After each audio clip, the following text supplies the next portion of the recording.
मनहूस कौन? राजा अकबर के दरबार में चेलाराम नाम का एक व्यक्ति रहता था। वह राज्य में इस कारण प्रसिद्ध था कि अगर चेलाराम का चेहरा सुबह के समय जो सबसे पहले देख लेता है, उससे भोजन का एक निवाला तक नसीब नहीं होता। गांव के सारे लोग चेलाराम को मनहूस नाम से चिढ़ाने लगे। चेलाराम इस बात से बहुत दुखी था। उसे समझ नहीं आ रहा था कि ऐसा क्यों हो रहा है। लेकिन चेलाराम इन सभी बातों को टालते हुए हमेशा की तरह अपने काम में लगा रहता। गांव का कोई भी व्यक्ति उससे बात तो क्या, उसके पास भी कोई नहीं आता था। लेकिन चेलाराम फिर भी अपनी मस्ती में ही रहता था। यह खबर एक दिन राजा तक जा पहुंची। राजा ने एक बार विश्वास भी नहीं किया, लेकिन दरबारियों के बार बार कहने पर राजा ने चेलाराम को आमंत्रण भेजा। चेलाराम राजा की बातों से अनजान खुशी खुशी राजमहल में पहुंच जाता है। चेलाराम बुलाने की वजह राजा से पूछता है।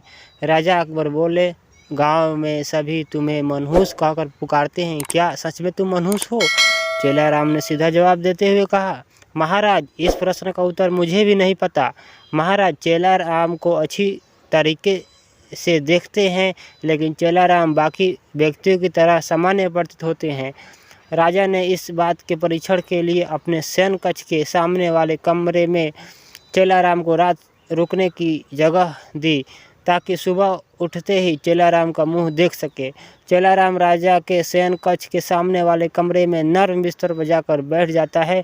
वहाँ पर वह स्वादिष्ट भोजन करता है और राजशाही ठाट बाट की तरह रहता है और वहीं सो जाता है। सुबह हो जाती है। राजा उठते ही चेलाराम के कक्ष में जाते हैं और उसका चेहरा देख लेते हैं। चेहरा देखकर राजा अपने काम में लग जाते हैं। उस दिन संयोग से ही राजा को सभा में जल्दी जाना पड़ा, जिसकी वजह से राजा ने सुबह का नाश्ता भी नहीं किया और सभा इतनी लंबी चली कि उनको खाने का समय भी नहीं मिला। शाम के समय जब सभा खत्म होती है तो खाना खाने के लिए बैठते हैं। संयोग से ही उसी वक्त राजा के खाने में मक्खी गिर जाती है। राजा बहुत क्रोधित हुए और उस दिन राजा ने खाना ना खाने की सोची। राजा का हाल बेहाल हो गया था। राजा अकबर ने चेलाराम का पूरा आरोप लगाया। गुस्से में आग बबूला हुए राजा ने चेलाराम को मृत्यु दंड देने का आदेश दे दिया। चेलाराम बहुत डर गया था। वह डर के मारे बीरबल के पास गया। बीरबल अंधविश्वासों से बहुत परे था। बीरबल ने चेलाराम से कहा कि तुम निर्दोष हो, तुम्हें कोई सज़ा नहीं मिलेगी, लेकिन मैं कहूँ वह करोगे तब। बीरबल ने अपना सारा उपाय चेलाराम को बता दिया था। अगले सुबह चेलाराम को फांसी की सज़ा देने का समय हो गया था। चेलाराम को आखिरी इच्छा पूछी गई। चेलाराम ने अपने अंतिम इच्छा मांगते हुए कहा कि मैं राजा सहित पूरी जनता के सामने कुछ कहना चाहता हूँ। चेलाराम के सभा में पहुँचते ही उसे अनुमति दी गई। बोलो, क्या बोलना चाहते हो? चेलाराम बोला कि मैं अगर इतना मनहूस हूँ कि सुबह के समय मेरा चेहरा कोई देख ले तो उसे भोजन नहीं मिलता, उस हिसाब से आप भी मनहूस हो। चेलाराम की यह बातें सुनकर सभा में बैठे सभी लोग भौचक्के रह गए। भरी सभा में चेलाराम ने राजा को मनहूस की उपाधि दे दी। राजा क्रोध से आग बबूला हो गए और बोले, तुम्हारी इतनी हिम्मत, तुमने मुझे मनहूस कहा? चेलाराम बोला, जिस हिसाब से आपने सुबह मेरा चेहरा देखा और आपको भोजन नहीं मिला, उस हिसाब से मैंने भी सुबह आपका चेहरा देखा और अब मुझे मृत्यु दंड मिला। चेलाराम की यह बातें सुनकर महाराज का गुस्सा शांत हुआ। महाराज को अपनी गलती का पता लग गया था। उन्होंने चेलाराम से अपनी गलती की माफ़ी मांगी और तुरंत चेलाराम को रिहा करने का आदेश दिया। महाराज चेलाराम से पूछते हैं कि तुझे ऐसा करने को किसने कहा, क्योंकि तेरी इतनी हिम्मत नहीं है। चेलाराम ने बीरबल का नाम लिया। बीरबल के अलावा तुझे और कोई बचा नहीं सकता था, इसलिए मैं सीधा बीरबल के पास ही गया। मुझे विश्वास था कि बीरबल ही मुझे समझ पाएंगे और मुझे मृत्युदंड से बचाएंगे, इसलिए मैं अब उनके समक्ष जाकर अपने प्राणों की भीख मांगी। यह सुनकर महाराज फिर से प्रसन्न हुए। महाराज बीरबल से कहते हैं, आपने मुझे अपनी गलती का एहसास दिलवाया, मैं आपका यह आभार कभी नहीं भूलूंगा। महाराज ने बीरबल को रत्नों से जड़े एक हार उपहार में दिया। कहानी की सीख। इस कहानी से हमें यह शिक्षा मिलती है कि हमें बिना सोचे समझे किसी के भी बातों में नहीं आना चाहिए। रंग बिरंगे नाखून। एक बार की बात है, राजा अकबर को पशु पक्षियों का बहुत शौक था। महाराज हमेशा सुबह जल्दी उठकर बगीचे के अंदर टहलने जाते थे। वहाँ उन्हें विचित्र प्रकार के पशु पक्षी देखने को मिलते। एक दिन राजा के दरबार में एक बहेलिया आया। बहेलिया को देखकर राजा बहुत खुश हुए। बहेलिया राजा को खुश करने के लिए अपनी साथ एक रंग बिरंगा विचित्र पक्षी लेकर आया। बहेलिया वह पक्षी राजा को बेचने के लिए लाया था। राजा उस पक्षी को देखकर रह गए कि ऐसे विचित्र पक्षी भी हमारी दुनिया में है। राजा ने उस बहेलिए से उस पक्षी के गुण पूछे।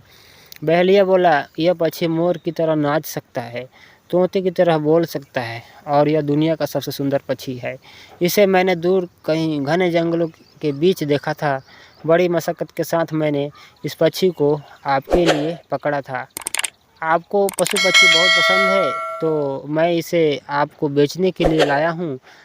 राजा बहुत खुश हुए और बोले कि देखने में तो यह पक्षी बहुत सुंदर लग रहा है, मैं इसे ज़रूर खरीदूँगा और इसका तुम्हें उचित इनाम भी मिलेगा।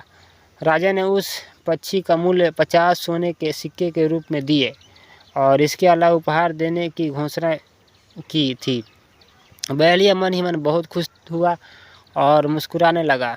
उसी वक्त बीरबल ने उस बहेलिए में कुछ गड़बड़ देखी। बीरबल तुरंत खड़े होकर राजा से बोले कि महाराज, मुझे नहीं लगता कि यह पक्षी मोर की तरह नाच सकता है और ना ही तोते की तरह बोल सकता है। देखने में भी इतना सुंदर नहीं लग रहा है, इसलिए आप इस पक्षी को मत खरीदिए। बीरबल की यह बात सुनकर बहेलिया घबरा गया और मासूम चेहरे के साथ बोला, महाराज, मैं बेशक गरीब जरूर हूँ, लेकिन पक्षियों को मुझसे ज़्यादा कोई नहीं जानता। मेरा यही कारोबार है और इसी से मेरा घर बार चलता है। आप मेरे पेट पर लात मत नहीं मार सकते और जितना मैं पशु पक्षियों को जानता हूँ, मुझे उसका प्रमाण देने की कोई आवश्यकता नहीं है। महाराज भी बहेलिए की बातों में आ जाते हैं और बीरबल से पूछते हैं, तुम ऐसा कैसे कह सकते हो कि यह बहेलिया झूठा है? क्या तुम्हारे पास इसका कोई प्रमाण है?